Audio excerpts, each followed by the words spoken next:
Welcome to Infectious Diseases TV. We share useful information about infectious diseases. Today we're talking about the flu, but not just any flu. We're diving deep into a new variant that's been spreading like wildfire and has public health experts paying very close attention. So I know what you're thinking. A new flu variant. How serious is this one really? Well, that's the big question we're going to tackle today, breaking down exactly what's going on. All right, so let's get into it. The virus at the center of all this is Influenza A H3N2. Now, this isn't a new name to us. H3N2 has a reputation for causing some of the nastier flu seasons, hitting older adults particularly hard. So when a new version of this specific virus shows up, you can bet experts are going to be watching it like a hawk.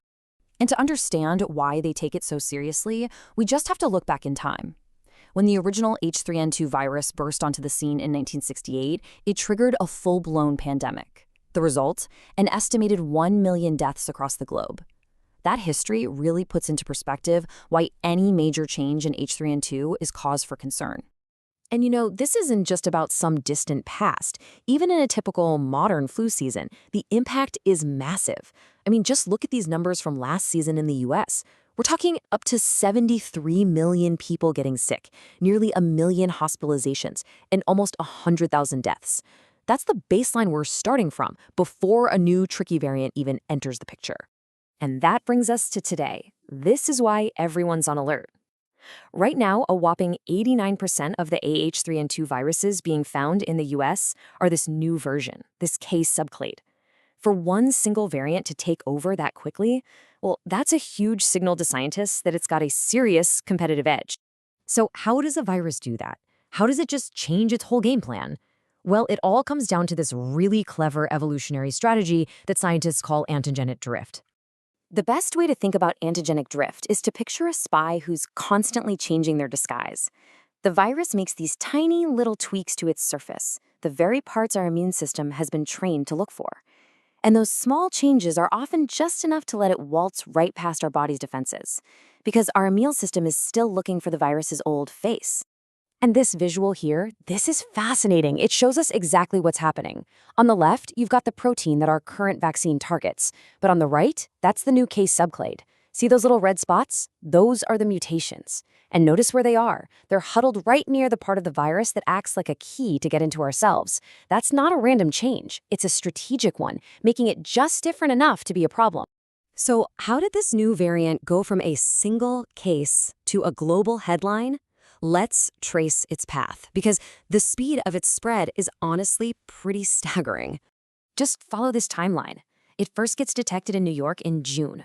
1 month later, just 1 month, it's already been found on 4 other continents. By October, it's being blamed for an early and tough flu season in Japan, and by the time we get to December, it's completely taken over as the main H3N2 strain in the US. This thing moves fast. And if you want a snapshot of that global takeover, this chart says it all. Between May and November, this one subclade accounted for 80% of all H3N2 viruses sequenced around the world. It was a total hostile takeover, pushing all the older strains into that little 20% slice. This virus isn't just surviving, it's thriving and outcompeting everything else. Okay, so that's the threat. It sounds pretty serious, right?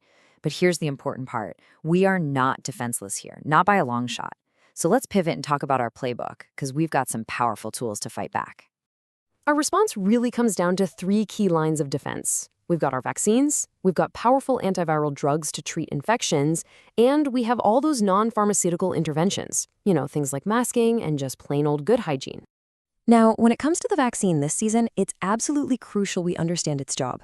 Because of that disguise we talked about, the antigenic drift, the vaccine might not be a perfect shield to stop you from getting infected at all, but, and this is the part that saves lives, it gives your immune system a major head start. It trains your body to recognize the enemy, so even if you do get sick, your risk of ending up in the hospital or worse is way, way lower. And we're already getting some early data from the UK that shows this in action. For kids, the vaccine is looking great, about 72 to 75% effective at preventing severe illness. For adults, the number is lower, in the 32 to 39% range.